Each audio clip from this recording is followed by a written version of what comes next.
नाम गौरी शर्मा है और मैं यहाँ पे कृषि प्रसार अधिकारी हूँ। जैसे कि आप सब जानते हैं कि ये हमारी मृदा परीक्षण जो है लैब में आप हैं, तो आपको हमने अब जितने भी हमारे इक्विपमेंट्स हैं उनसे हमने अवगत करवाना है कि किस इक्विपमेंट से हम कौन सी टेस्टिंग करते हैं। तो जैसे कि सर ने आपको बता दिया होगा कि यहाँ पे हम जो है 12 जो हमारे न्यूट्रिएंट एलिमेंट्स हैं उनकी टेस्टिंग होती है यहाँ पे। जो फिजिकल पैरामीटर सर बोल रहे हैं उसमें हम करते हैं पीएच की, ईसी की और ओसी की, जो हमारा जैविक कार्बन होता है। बाकी जो हमारी टेस्टिंग है वो है मेजर एलिमेंट्स की, जो सबसे पहले हमारा नाइट्रोजन है, फास्फोरस है और पोटाशियम है। साथ में हम इसमें बोरोन और सल्फर की भी करते हैं और माइक्रो न्यूट्रिएंट्स में हम जिंक, आयरन और मैंगनीज और कॉपर की करते हैं। तो सबसे पहले मैं डिसाइड करूंगी, ठीक है। तो ये हमारा पीएच मीटर है, ठीक है। ये हमने इस वक्त इसको डिस्टिल्ड वाटर में डाला होता है और यहाँ पे जितनी भी हम टेस्टिंग करते हैं वो सारी भी हमारी डबल डिस्टिल्ड वाटर से होती है, पानी से, जो हमारा double distillation unit two side लगे हैं उसमें हुआ है प्रोसेस। तो उसमें हम ये डिप करके रखते हैं। अब जो हमारे पीएच है, पीएच का प्रोसीजर ये होता है कि ये जैसे हमारा 100 ml का बीकर है, तो फार्मर के जैसे हमारे पास सैंपल आते हैं हम उसको अच्छे से, पहले तो अगर वो गिल्ला है तो उसको शेड में सुखाएंगे, फिर उसको अच्छे से छानेंगे, ठीक है। फिर उसके बाद हम क्या करेंगे कि 25 ग्राम मिट्टी हम लेंगे और 50 ml पानी में डाल देंगे। फिर आपके पीछे यहाँ पे इतना ये रोटरी शेकर होगा, अब ये घूम रहा है ना, वैसे हम सारे सैंपल इसमें घुमाएंगे, ठीक है। इसमें घुमाएंगे 5-10 मिनट हम इसमें घुमाएंगे, ठीक है। फिर जैसे ही 10 मिनट हो जाएंगे तो हम इस सैंपल की रीडिंग जो है वो यहाँ पे लेंगे। ये पीएच इसका स्टैंड है, ये इलेक्ट्रोड है जो हमने डबल डिस्टिल्ड वाटर में डाला है ना। फिर उसके बाद हम इस इलेक्ट्रोड को इसमें डालेंगे। जो पानी होता है उसका पीएच जो होता है वो न्यूट्रल होता है, 7 होता है ना, और 7 से कम होगा तो वो एसिडिक होगा ना, 7 से ज्यादा होगा तो वो एल्कलाइन होता है। तो इसमें हमें 2-3 मिनट जो है वो लगते हैं। मान लो कि कोई एरियाज होते हैं वहां बड़ी ज्यादा बारिश होती है ना, तो वहां का पीएच मोस्टली जो है वो एसिडिक ही आता है। जहाँ रेनफेड एरियाज हैं, जहाँ बारिश कम होती है, वहां पे एल्कलाइन होता है पीएच। तो यहाँ पे हम इस तरह से नोट करते रहते हैं जो भी हमारी रीडिंग फाइनल आती है ना। इससे पहले हम क्या करते हैं, इसको हम बफर्स के साथ कैलिब्रेट भी करते हैं। जैसे जो हमारा ये है इसमें लिखा होगा 7 पीएच और 4 पीएच, तो इसका मतलब क्या है कि हम पहले ये जो 7 वाला पीएच का बफर है, बफर का मतलब होता है कि इसका पीएच जो है वो चेंज नहीं होता है, चाहे हम इसमें कोई भी सॉल्ट डालें, NaOH डालें या हम कोई भी एसिड डालें, HCl डालें, इसका पीएच जो है वो फिक्स रहता है। तो इससे पहले हम इसको कैलिब्रेट करते हैं, फिर उसके बाद हम सेटिंग करते हैं और उसके बाद करते हैं 4 के साथ। जब ये दोनों सेटिंग्स हो जाती है उसके बाद फिर हम सैंपल की रीडिंग लेते हैं, ठीक है। तो जैसे नगरोटा सूर्य में आपने देखा होगा कि वो गर्म इलाके हैं ना, तो यहाँ पे जो पीएच है वो ज्यादा है क्योंकि वहाँ बारिशें कम होती हैं, तो आप देख रहे होंगे कि पीएच की मात्रा जो है वो ज्यादा आ रही है। अब ये जो दूसरे हमारे इक्विपमेंट, हमारा ईसी मीटर जिसको हम इलेक्ट्रिकल कंडक्टिविटी मीटर बोलते हैं। अब आपको ईसी के बारे में सर ने बताया होगा कि अगर हमारा जो इलेक्ट्रिकल कंडक्टिविटी है इससे हमें ये पता चलता है, जो इससे रीडिंग आती है, कि हमारे जो मिट्टी है उसमें सॉल्ट जो होते हैं, नमक, ठीक है, वो कितनी मात्रा है उसकी।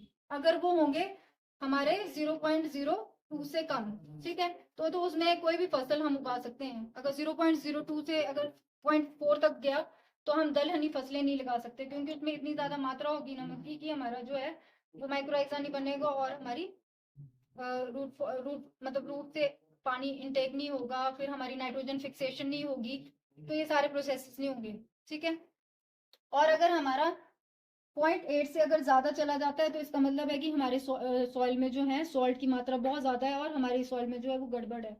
तो उससे ना ही हमारी जो सीड की जर्मिनेशन है वो हो पाएगी, प्लांट की ग्रोथ भी नहीं होगी, और जो हमारी रूट्स पानी लेती हैं मिट्टी से वो भी अच्छे से नहीं ले पाएंगी, तो हमारा जो पौधा है वो अच्छे से नहीं हो पाएगा ग्रोथ, ठीक है। तो अब इसमें क्या करते हैं कि उसमें भी हमने 25 ग्राम मिट्टी ली और 50 ml पानी, पर उसमें हम क्या करेंगे कि 10 मिनट की शेकिंग के बाद हम 2 घंटे के अंदर अंदर इसकी पीएच की रीडिंग लेते हैं। पर इस केस में हम क्या करते हैं, जो सैंपल होता है उसको शेकिंग के बाद हम पूरी रात रखेंगे ओवरनाइट, और उसके बाद हम अगले दिन उसकी रीडिंग लेंगे, तब उसकी रीडिंग ठीक आती है, ठीक है। इसमें भी अलग अलग टाइप के बफर होते हैं, जैसे हमारे ये हैं माइक्रो साइमंस में होती है इसकी रीडिंग ना। तो हम जैसे मैं 0.8 0.1 बोल रही हूँ, तो इसको हम डिवाइड करते हैं 1000 से, जो भी इसमें रीडिंग आपको शो हो रही होगी। आप सोच रहे होंगे यहाँ 44.75 है, तो इसको जब हम 1000 से डिवाइड करेंगे तो वो 0.0 4 ऐसे कुछ आएगी, है ना। उसके बाद ये है हमारा फ्लेम फोटोमीटर, जिसमें लिखा हुआ डिजिटल फ्लेम फोटोमीटर, ठीक है।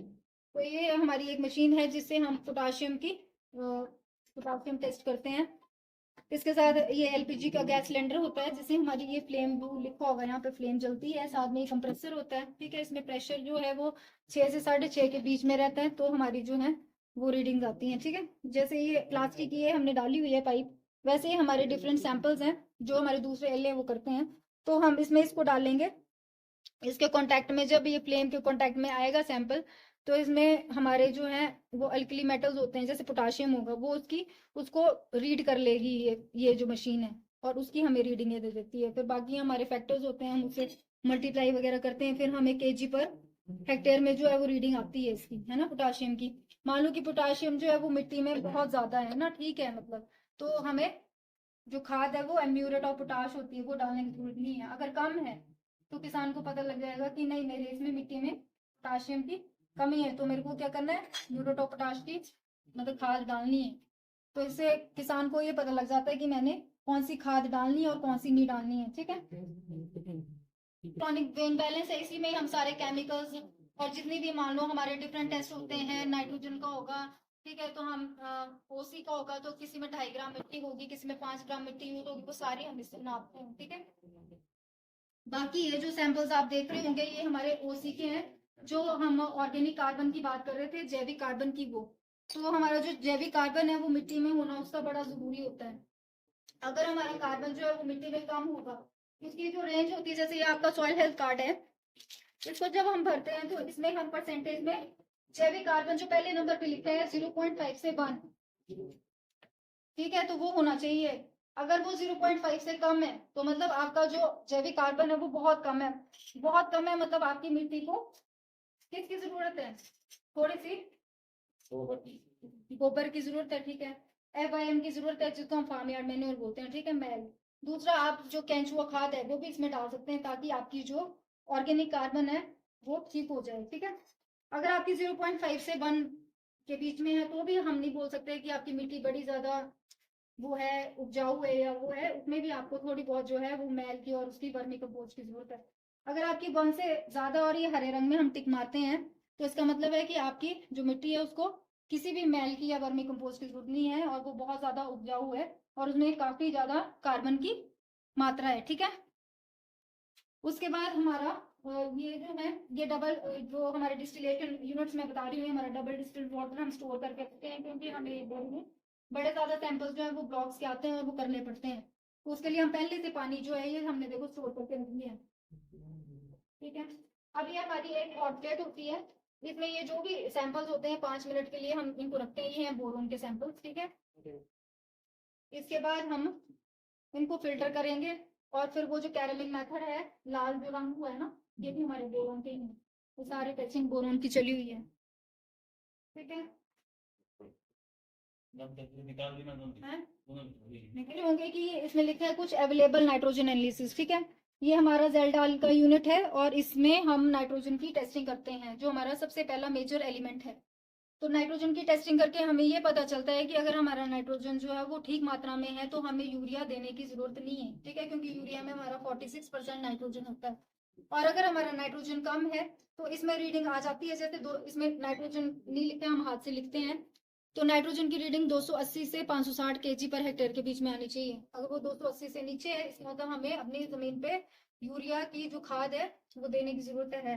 अगर 280 से 560 के बीच में तो भी देने की जरूरत है, पर उतनी ज्यादा नहीं। और अगर 560 से ज्यादा है तो इसका मतलब आपके जो नाइट्रोजन तत्व है, आपकी जो एलिमेंट है, वो काफी मात्रा में है।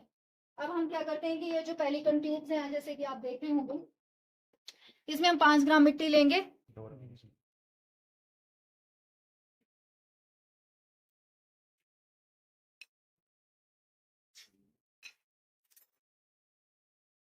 और इस वाली चीटी में जिसको हम कॉनिकल चार्ज बोलते हैं, इसमें हमने लेनी है बोरिक एसिड, ठीक है।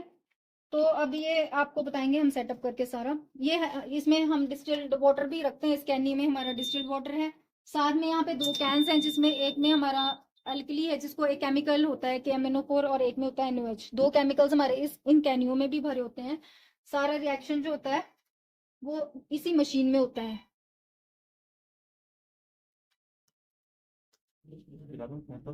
हाँ सैंपल लगा दो आप। अब ये जो मशीन है ये हमने 5 मिनट के लिए जो है वो फिक्स कर दी हुई है। अब जो रिएक्शन होगा वो इसमें 5 मिनट तक चलेगा। ठीक है, ये पहली कंट्यूब में हमने लगा दिया, सेटअप कर दिया, यहाँ हमने बोरिक एसिड रख दी।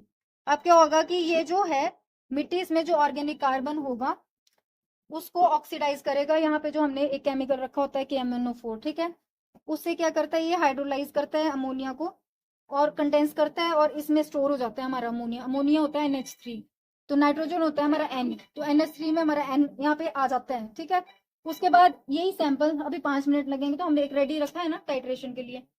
अब ये है हमारी 0.02 नॉर्मल H2SO4। अब ये हमारे नाइट्रोजन के सैंपल्स। अब आप देखेंगे कि जो केमिस्ट्री होती है उसमें सारा खेल समझने का होता है कि एक रंग से जब दूसरे रंग में कन्वर्ट हो जाती है चीज, तो हमें पता लग जाता है कि हमारा जो है वो न्यूट्रलाइज हो गया है अमोनिया। ठीक है, अब ये जैसे सैंपल है ये आप देख रहे होंगे हरे रंग का है। अब हम इसमें बूंद बूंद करके ये H2SO4 डालेंगे, फिर इसका रंग चेंज हो जाएगा।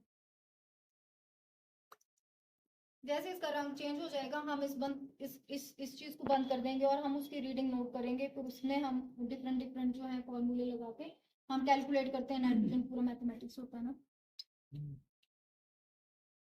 नहीं नहीं, इसमें तो बोरिक एसिड था ना, जिसमें जिसमें अमोनिया आ चुका है, और इसमें H2SO4 है जो इसमें आ रहा है। अब देखो, आप देखोगे रंग जो है वो चेंज हो गया ना, न्यूट्रलाइज हो गया ना, चेंज होगा तो मतलब कि ये रीडिंग सब ठीक है।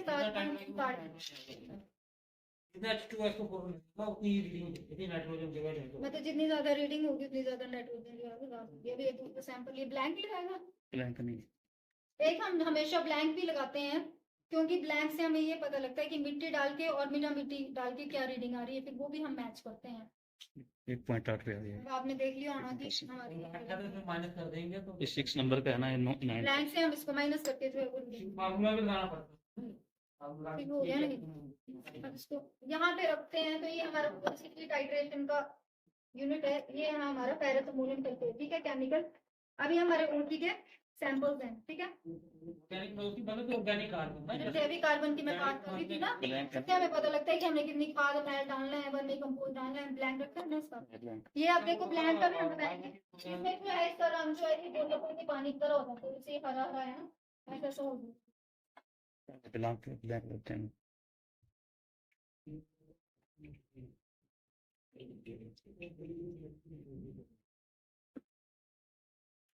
इसलिए जो भी हमारे पास सैंपल आता है, जो फार्मर्स होते हैं उनको लगता है कि हमें एकदम ही रीडिंग मिल जाएगी, पर हर एक सैंपल को टेस्ट करने के लिए कम से कम किसी टेस्ट में 2 घंटे की शेकिंग होती है, किसी में 5 मिनट की होती है, किसी में ओवरनाइट भी रखना पड़ता है। तो हमें 2-3 दिन जो है वो सारे टेस्टों को लगते हैं।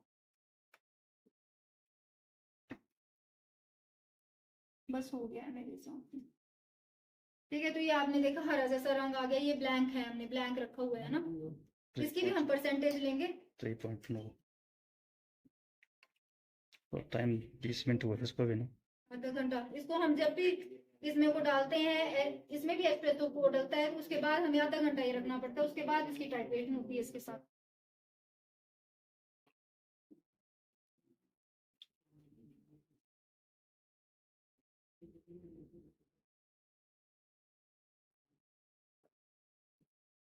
ये आ गया बस। ठीक है, इसमें उल्टा होता है, जैसे बस जितना कम ये लगेगा टाइट्रेशन में रीडिंग आएगी, उतना ज्यादा आपका जैविक कार्बन ज्यादा होगा ना। नाइट्रोजन केस में होता है कि जितना आपका ये जो है H2SO4 लगा जितना, उसमें आपकी नाइट्रोजन ज्यादा होगा। इसमें उल्टा होता है, इसमें जितना कम आपकी रीडिंग आएगी उतना आपका जैविक कार्बन होगा। हमारी मशीन है जिसको हम बोलते हैं AAS। इसकी फुल फॉर्म होती है एटॉमिक एब्जॉर्प्शन स्पेक्ट्रोफोटोमीटर, ठीक है।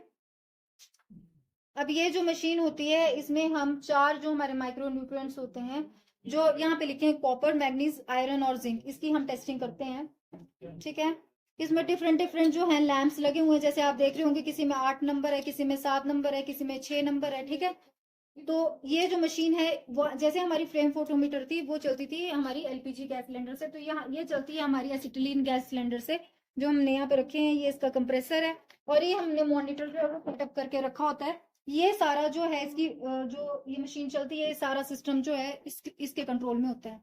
ठीक है, तो जैसे मान लो कि हमारे ये सैंपल्स हैं, ये जो हमारे सैंपल्स हैं ये माइक्रो न्यूट्रिएंट के हमने रखे हुए हैं। ठीक है, इन्हीं सैंपल से हमने कॉपर भी निकालना है, मैग्नीज भी निकालना है, आयरन भी निकालना है, जिंक भी निकालना है। तो सबसे पहले हम कंप्यूटर में जाके जो है वो इस लैंप को सिलेक्ट करेंगे, जो 5 नंबर लिखा हुआ है वहां से सिलेक्ट होगा, फिर एक पीक बनती है, फिर उसके बाद ये जो लैंप होते हैं घूमते हैं, और जो 5 नंबर वाला लैंप है, जैसे मान लो ये 5 नंबर वाला लैंप है, ये फ्लेम के आगे आ जाता है। जैसे हम यहाँ पे इसको ऑन करेंगे तो हम इससे गैस सिलेंडर ऐसे जलाते हैं, यहाँ पे फ्लेम आती है, ठीक है, और लाइट भी आती है, ठीक है, एक बीम आती है। तो जैसे हमारा, आपने फ्लेम फोटोमीटर में देखा था ना, पतली सी पाइप है, वैसे यहाँ पे होती है, हम इसमें ये सैंपल डाल देते हैं। फिर क्या होता है कि जैसे यहाँ से बीम पास होती है, वो इसकी जो वेवलेंथ है उसको मेजर करती है, और इस माइक्रोन्यूट्रिएंट की रीडिंग हमें पीपीएम में देती है, जो हमारा पार्ट्स पर मिलियन होता है, जिसको हम मिलीग्राम पर लीटर भी बोलते हैं, ठीक है। एक पीपीएम जो होता है 1 मिलीग्राम पर लीटर के बराबर होता है। तो ये माइक्रोन्यूट्रिएंट्स की रीडिंग हमें पीपीएम में मिल जाती है, ठीक है। और जो रीडिंग आएगी वो हमारा सारा जो शीट होगी, जितने भी हम सैंपल्स लगाएंगे, पहले हम एक ही जैसे हमने कॉपर करना है तो सारे सैंपल्स का हम कॉपर ही करेंगे। फिर दूसरा हम सेलेक्ट कर लेंगे जैसे मैग्नीज, ठीक है, 6 पे। फिर हम करेंगे आयरन, जो 7 पे होगा तो हम 7 वाला लैंप आगे करेंगे। जब हम मैग्नीज करेंगे तो हम 6 वाला इसके आगे आपके आगे करेंगे। फिर जिंक करेंगे तो 8 वाला आगे करेंगे। फिर उस तरह से जो भी हमारी रीडिंग्स आएंगी वो हम यहाँ पे नोट कर देते हैं, ताकि फार्मर को पता लग जाए कि उनके मिट्टी में ये जो माइक्रोन्यूट्रिएंट तत्व हैं वो सफिशिएंट हैं कि डेफिशिएंट हैं। वैसे मैक्सिमम जो होते हैं वो सफिशिएंट ही होते हैं, ठीक है। अब मैंने आपको एक और वो बतानी है, स्पेक्ट्रोफोटोमीटर, ठीक है। हम स्पेक्ट्रोफोटोमीटर, ठीक है, तो स्पेक्ट्रोफोटोमीटर में हमारे जो 3 एलिमेंट्स हैं उनकी हम टेस्टिंग करते हैं। एक इसमें होता है फॉस्फोरस, एक होता है बोरोन और एक होता है सल्फर, ठीक है। तो इस मशीन की क्या खासियत होती है कि ये यहाँ पे चैम्बर बना हुआ है और हमने पहले से यहाँ पे सैंपल जो है वो डाल के रखा है, इसको हम क्यूवेट बोलते हैं, ठीक है। तो यहाँ पे वी शेप का निशान बना होता है, यहाँ तक हमें जो है वो सैंपल लेना होता है। जैसे हम यहाँ पे डालेंगे और एक लाइट की बीम जो है वो यहाँ से आ रही है, वो इस सैंपल से पास होगी और इस सैंपल की वेवलेंथ को उस पर्टिकुलर वेवलेंथ पे वो नोट करेगी और फिर हमें वो उस चीज की रीडिंग देगी। जैसे ये हमारे सैंपल्स हैं तो ये हमारे फॉस्फोरस के सैंपल्स हैं, ठीक है। अब वेवलेंथ का ये खेल होता है कि जैसे ये नीले रंग का है तो हमारी जो फॉस्फोरस की रीडिंग हम लेते हैं वो लेते हैं 660 नैनोमीटर की वेवलेंथ पे। तो 660 जो होता है वो हम यहाँ से सेट करते हैं, ठीक है, ठीक है। अब हम मेजर करेंगे, जो इसके अंदर अभी 0 आ रहा था, जो इसके अंदर सैंपल होगा अब उसकी ये रीडिंग देने लग पड़ेगा, ठीक है। इस तरह से रीडिंग आएगी, फिर हम इसको फ्रीज कर देंगे, ठीक है। फिर मान लो कि बोरोन है, बोरोन की रीडिंग हम 660 nm पे नहीं ले सकते हैं, बोरोन का लाल रंग होता है, तो ये जो लाल रंग है इसकी वेवलेंथ को ये 420 पे लेगा, तो हम इसको पीछे करके 420 पे सेट करेंगे, ठीक है। तो ये जैसे हमारे ये हमारे बोरोन के सैंपल्स हैं, ठीक है। इसको भी हम जैसे ये हमने ट्यूब जैसी रखी है इसमें डाल देंगे, ठीक है। ये जो वी शेप का ये निशान बना यहाँ तक डाल देंगे। अभी मैंने ग्लव्स नहीं पहने हैं ना तो मैंने डाल, तो वैसे ही हम इसको 420 में सेट करेंगे और फिर हमें जो है वो यहाँ पे जो इसकी बोरोन की रीडिंग मिल जाएगी, ठीक है।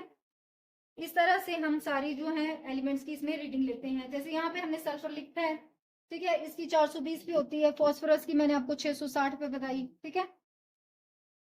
तो इस तरह से रंग आता है ना, जैसे ये देखो ये है फास्फोरस है, ये नीला रंग है, ये फास्फोरस का है। तो बोरोन का आप देखो ये लाल रंग जैसे दिख रहा है, तो हर एक एलिमेंट का अलग रंग होगा, तो जो उस रंग की अब्जॉर्प्शन होगी उस हिसाब से हमको पता लगेगा कि कितना फास्फोरस ज्यादा है। जहाँ ज्यादा डार्क होगा वहाँ फास्फोरस ज्यादा होगा, जिनका लाइट है उतने कम। फिर इस तरह से इस कार्ड में खरीफ की फसलें और रबी की फसलों के लिए जगह बनी होती है, ठीक है। तो जैसे सैंपल आता है हम किसान से पूछते हैं कि उन्होंने जो प्रीवियस क्रॉप थी कौन सी लगाई थी, ठीक है, और अभी उन्होंने और कौन सी वो लगाना चाहते हैं, किसकी वो यहाँ पे रिकमेंडेशन चाहते हैं। तो इन रीडिंग्स के आधार पे हम खरीफ की यहाँ पे जो है फसलें, जैसे फ्रास बीन हो गया है ना, फिर उसके बाद खीरा हो गया, भिंडी हो गई, उसकी हम यहाँ पे बता देते हैं कि यूरिया कितना डालना है, फिर सुपर फॉस्फेट कितना डालना है, एमओपी कितना डालना है, 12-32-16 कितना डालना है। रबी में जैसे आप प्याज वगैरह लगाएंगे, मूली लगाएंगे, उसकी हम यहाँ पे सारी रिकमेंडेशन में सॉइल हेल्थ कार्ड पे दे देते हैं, ठीक है। ठीक है, तो फिर धन्यवाद। कोई कुछ पूछ रहा है? आ रहे समझ के ऊपर से जा रहा